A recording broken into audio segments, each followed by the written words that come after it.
The Last Frost. A grandma true story from Ohio. The first frost of October had kissed the mums, turning their edges a delicate, crispy brown. I was on my knees in the garden, my hands buried in the cold, damp Ohio soil, gently coaxing the last of the life from my dahlia tubers before the ground froze solid. This garden had been my sanctuary for 40 years.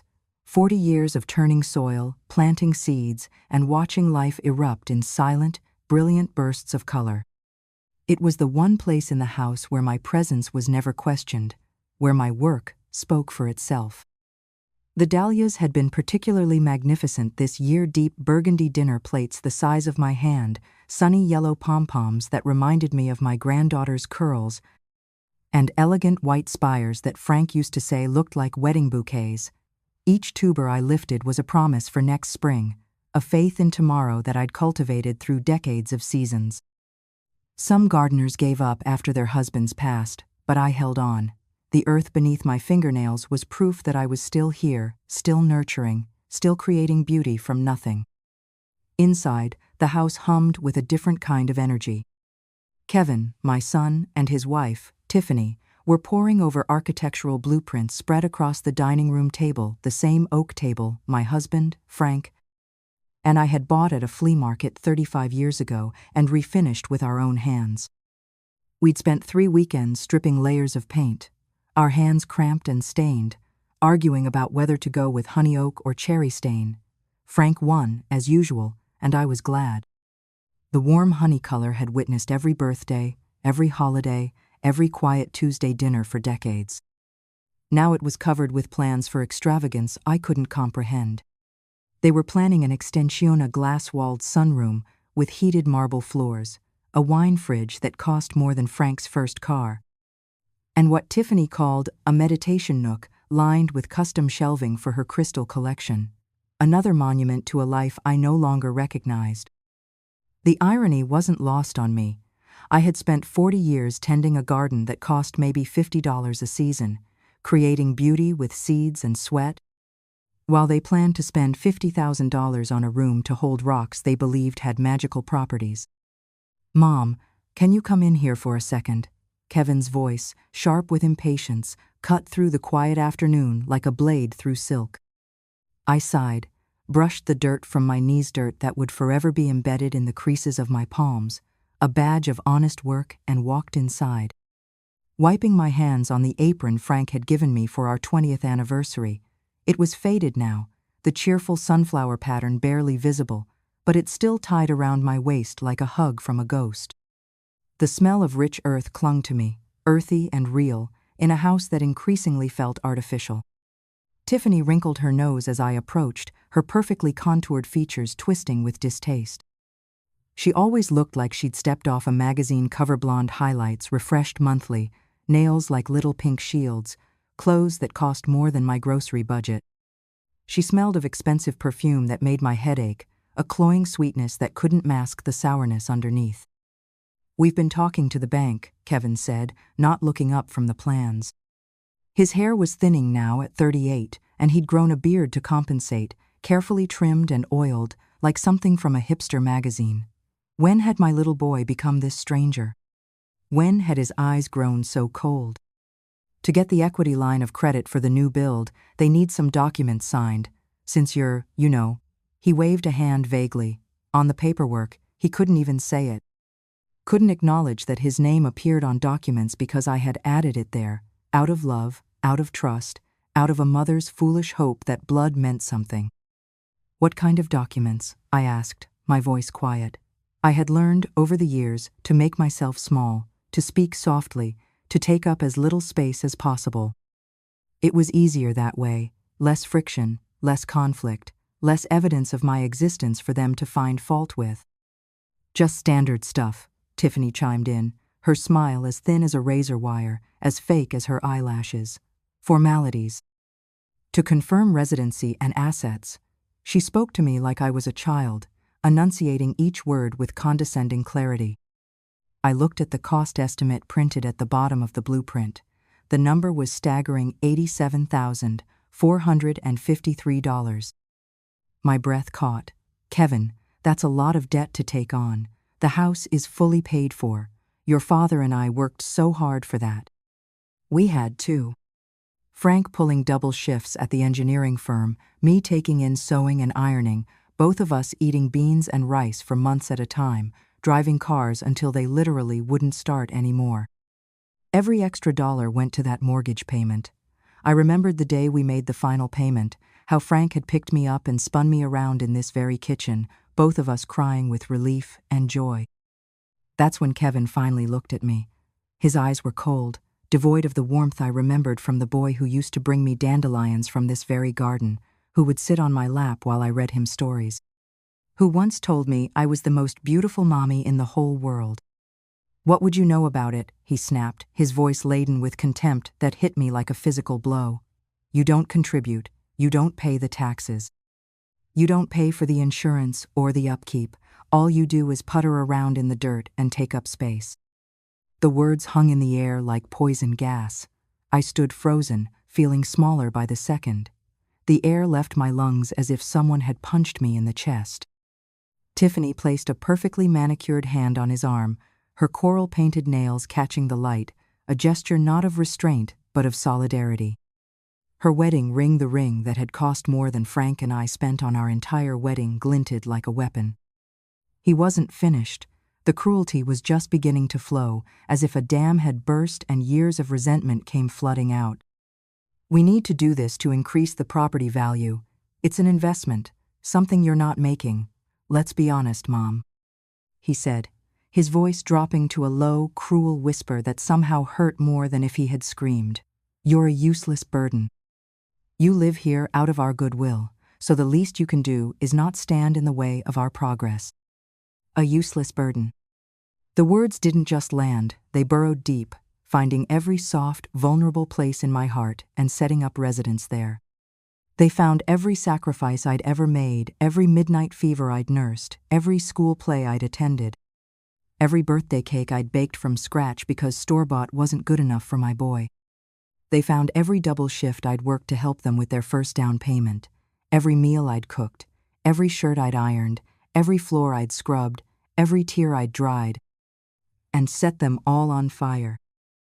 They found the memory of holding him as a newborn, promising him I would always protect him, always love him, always be there. They found 18 years of packed lunches and cleaned scraped knees and homework help and bedtime stories. They found the mother who had worked herself to exhaustion so he could have music lessons and summer camp and the college education that taught him to speak to me like I was nothing. I didn't cry.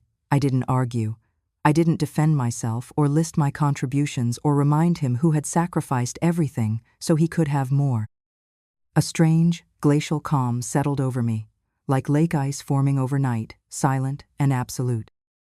In that moment, standing in my own kitchen, my hands still smelling of the soil I had tended for a lifetime, I finally woke up. They had mistaken my quiet for weakness. They had mistaken my love for a liability. They had mistaken my humility for stupidity. And they had forgotten the most important thing of all.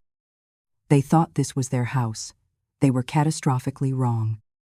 Frank was a planner, a belt and suspenders kind of man who checked the weather forecast 3 times before leaving the house. He'd spent 30 years as a civil engineer, designing bridges and roadways that had to withstand decades of stress, and he approached life the same way, preparing for pressure, strain, and the unexpected. He believed in backup plans for backup plans, in reading the fine print, in planning for scenarios that others dismissed as impossible.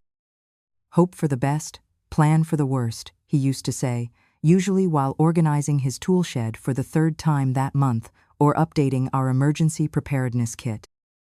I used to tease him about it, but now I understood. Frank had seen things fall apart when the foundation wasn't solid. When we paid off the mortgage in 2008, right before the housing market collapsed, we didn't just burn the papers in a celebratory bonfire like our neighbors did. We went to see our lawyer, a quiet, methodical man named Howard Gable, who had been handling our legal affairs since we bought our first house. I don't want there to ever be a fight over this house, Maggie, Frank had told me, his weathered hand covering mine across Howard's mahogany desk. His fingers were still strong then, still warm, still capable of building anything, fixing anything, protecting anything, and I don't want Kevin to be able to make a foolish decision with it. He's a good boy, but he's got stars in his eyes. He thinks money grows on trees. Even then, Frank had seen what I was too loving to acknowledge. Kevin had always been impulsive, always chasing the next big thing, the next get-rich-quick scheme. The next shiny object that promised to solve all his problems without the hard work Frank and I knew was the only real solution. I remember nodding, trusting Frank's foresight completely. He had never steered us wrong. When everyone else was buying houses they couldn't afford, Frank insisted we stick to our budget. When everyone else was investing in .com stocks, Frank put our money in boring, steady bonds. When everyone else said we were too conservative, too cautious, too old-fashioned, Frank just smiled and kept building our foundation one careful brick at a time. He didn't just want to leave us a house, he wanted to leave us peace. So, on Howard Gable's advice, we didn't put the house in Kevin's name, we didn't even put it in my name alone. Frank had it placed into a legal entity, the Callahan Family Revocable Trust. It sounded complicated, like something only rich people did, but Howard explained it was brutally simple in its elegance. The trust owned the house, the trust owned our savings account, the trust owned the small investment portfolio Frank had built through decades of patient, boring choices. And as long as I was alive, there was only one person on earth who could control that trust, one person who could amend it, dissolve it, or sell its assets. Me, I was the sole trustee. Kevin was listed as the beneficiary, the person who would inherit everything upon my death. He had seen that part of the paperwork years ago when Frank explained the arrangements, and he'd assumed it meant the house was as good as his. He never bothered to read the fine print. He never asked about the role of a trustee versus a beneficiary. He just saw his name and a future inheritance and stopped reading. He saw what he wanted to see, the way he always had. For 12 years since Frank passed, I had quietly managed the trust. I paid the property taxes and the homeowner's insurance directly from the trust's bank account, which Frank had carefully funded before he died. I managed the small investment portfolio, making conservative choices that would have made Frank proud. I never spoke of it, never threw my financial responsibility in Kevin's face, never used it as leverage or power. It was a silent, protective wall Frank had built around me, and I never imagined I'd have to use it as a weapon. But as I stood in my room that evening, my hands still shaking from the confrontation, the phrase, "useless burden," echoing in the silence like a curse that wouldn't break, I opened the locked file box in the bottom of my closet. I pulled out the thick folder labeled Callahan Trust in Frank's careful handwriting. My hands didn't shake as I opened it. My heart didn't race. I felt nothing but a cold, clear sense of purpose, like a surgeon preparing for a necessary amputation. Frank had prepared for a storm. And now, 12 years after his death, the storm had finally arrived. The next morning, I made coffee, just as I always did. 2 cups, even though Frank had been gone for over a decade, because habits die harder than love. I watered the poinsettia on the windowsill, fed the cardinal who came to my bird feeder every morning at 7:15, and checked the weather forecast out of habit. Kevin and Tiffany were already at the dining room table, drinking their daily green smoothies $40 bags of powder mixed with organic almond milk. Because regular milk wasn't good enough anymore, and scrolling on their phones, they didn't speak to me, and I didn't speak to them. The silence in the house was heavy, brittle, like ice before it cracks. They thought it was my shame, my embarrassment at being put in my place. It was actually my strategy. At 9 o'clock sharp, I walked to the small public library 2 towns over, a place where no one knew me, where I could work in anonymous peace. I used their computer to look up a number I hadn't dialed in 3 years, not since the last time I'd updated my will. Gable, Sons, attorneys at law, a young woman's voice answered, professional and crisp. I'd like to speak with Howard Gable, please, I said, my voice steady as stone. Tell him it's Margaret Callahan. There was a pause, the sound of papers shuffling, then the familiar, reedy voice of a man now in his late 70s. Maggie? Good heavens, is everything all right? I was just thinking about you and Frank the other day. Everything is about to be, Howard, I said, and for the first time in years I meant it. I need to make some changes to the trust. We met the following day at his office, the same office where Frank and I had signed our wills, our trust documents, our power of attorney forms. The same office where Howard had explained our options after Frank's diagnosis, where we'd planned for a future I didn't want to imagine. The walls were lined with law books and photographs of Howard's family, his children and grandchildren who visited him regularly, who called him Grandpa Howard and brought him drawings from school. I laid it all out for him, the blueprints, the demand for my signature, the exact words Kevin had used, the look in his eyes when he called me a burden. Howard listened without interruption, his fingers steepled in front of his face, his expression hardening with every detail. He had been Frank's friend for 50 years, had been the best man at our wedding, had bounced Kevin on his knee when he was a toddler. He knew the man's heart and his intentions. When I finished, he didn't offer condolences or try to smooth things over with platitudes about family healing. He offered a solution. They believe their goodwill is what keeps you in that house, he said, his voice laced with steel that reminded me why Frank had trusted him with our most important decisions. It's time to show them what's actually been keeping them there. He explained the power I held, power I had never fully understood or appreciated. As trustee, I was not obligated to provide free housing to anyone, including family members. I was not obligated to pay for the living expenses of the residents of the trust's property. I had been doing so out of love, using the trust's funds exactly as Frank intended to care for our family. But that could change. That would change. We won't evict them, Howard said, a grim smile touching his lips. That would be too kind and too legally complicated. We are simply going to transfer the burden. He drafted a letter over the next hour, and it was a masterpiece of cold, legal precision. It was addressed to Mr. Kevin Callahan and Mrs. Tiffany Callahan, current residents of the property located at 124 Willow Creek Lane. It stated that, effective November 1st, the Callahan Family Trust would no longer be responsible for the property's operating expenses. This included, but was not limited to, county property taxes, homeowners' insurance, utilities, maintenance, and repairs. As residents benefiting from the trust's primary asset, these financial responsibilities would now fall to them. An itemized list of the estimated annual costs was attached. The total was just over $14,600 a year. The letter concluded, failure to keep these payments current will be considered neglect of the trust's primary asset and may result in legal action, including termination of your residency. This decision is final and non-negotiable. Signed, Margaret Callahan, sole trustee.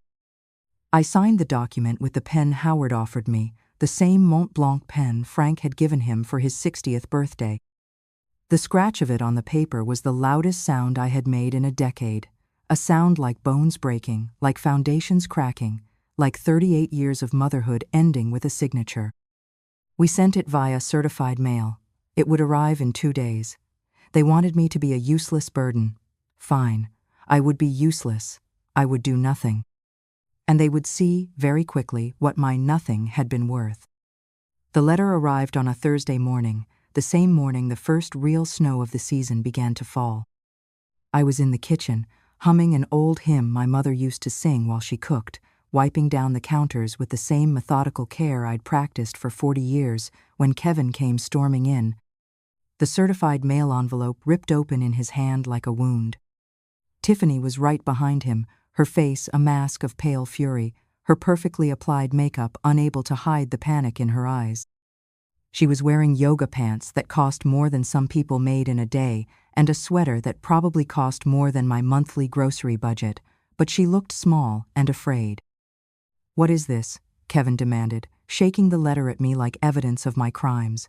"Is this some kind of sick joke?" I turned to him slowly, my expression as placid as the surface of a lake. "It's not a joke, Kevin. It's a legal notification from the trust." "The trust? What are you talking about? This is our house," Tiffany shrieked, her voice cracking like thin ice. "No, dear," I said, my voice gentle as falling snow, sweet as poisoned honey. It's the trust's house. I am the trustee. And the trustee has decided that the residents need to start covering their own expenses. Kevin stared at me, his mind visibly struggling to connect the dots, to reconcile the woman who baked his favorite apple pie every Christmas with the woman speaking a language of power he didn't know she possessed. The woman who hemmed his pants and made his Halloween costumes and drove him to soccer practice in a car held together with duct tape and prayers. This woman held the keys to his kingdom, and she was locking the doors. "You can't do this," he stammered, his voice breaking like a teenager's. "We can't afford this. Not with the loan for the extension and the car payments and the credit cards and everything." "I suppose you'll have to cancel the extension then," I said, folding my dishcloth neatly over the sink with the same care I'd folded his baby clothes 38 years ago. "Maybe sell one of those cars, cut up those credit cards, learn to live within your means." "This is insane. I'm calling a lawyer," he yelled, his face red with rage and panic. "Please do," I said calmly, turning back to my wiping. "I recommend Howard Gable. He's very familiar with the trust's documents. He'll be able to explain to your lawyer exactly what you have a right to, which is nothing." The color drained from his face like water down a sink. For the first time in his adult life, he saw the truth with perfect clarity. He wasn't the owner. He wasn't the heir apparent. He wasn't the man of the house. He was a tenant in the home he grew up in, and his landlady was the useless burden he had insulted just 2 days prior. They spent the next week in a panic that was almost beautiful to watch. I heard them on the phone at all hours, their voices tight with disbelief and growing desperation. They called another lawyer, who, after a day of reviewing the trust documents, must have told them the same thing Howard told me. The trust was ironclad, drafted by a careful man, and executed perfectly. And the trustee's power was absolute. The bills started to arrive like clockwork. The first quarterly property tax bill, addressed to the trust, which I calmly placed on the dining room table for them to find. The insurance renewal notice. The heating bill, now that winter was coming and the old house needed more warmth. They sat there in an accumulating pile of their new reality, each envelope a small bomb waiting to explode their comfortable world. I watched them discover what I had been quietly managing for 12 years. The property taxes alone were over $3,000 a year. The insurance was another $2,000. Heating, electricity, water, trash collection, lawn service, maintenance, it all added up to an amount that would strain their budget to the breaking point. They tried a new tactic: apologies. "Mom, we're so sorry," Tiffany said one evening, her voice dripping with a sweetness so fake it could give you a cavity. She had bought me Flowers grocery store carnations that were already wilting, not the garden roses I preferred, but the thought was supposed to count. We were stressed about money. We didn't mean it. "You know we love you." Kevin stood behind her, nodding eagerly like a bobblehead doll. "She's right, Mom. We love you. We need you. We want you here. Just, can you please call this off? Let's go back to how things were, please?" I looked at them, at their desperate, hollow faces, at the panic poorly disguised as remorse. I looked at my son, who had never apologized for anything in his life without wanting something in return. I looked at his wife, who had never spoken to me with kindness except when she needed a favor. And I gave them my answer. "You said I was a useless burden," I said, my voice even and clear as a bell on a still morning. "A burden is something you carry. For 12 years I have been carrying the financial burden of this house so that you could live here comfortably, so that you could build your dreams on the foundation your father and I provided. Now, I am choosing to be useless. I am putting the burden down. It's your turn to carry it." I walked away and left them standing there, in the house that was no longer a home, but a cage they had built for themselves with their own greed and cruelty. They lasted 3 months. 3 months of scraping by, of heated arguments that echoed through the thin walls, of the slow, crushing realization that their dream life was built on a foundation they didn't own and couldn't control. The beautiful blueprints for their sunroom gathered dust in a corner, rolled up like the dreams of people who had forgotten that everything has a price.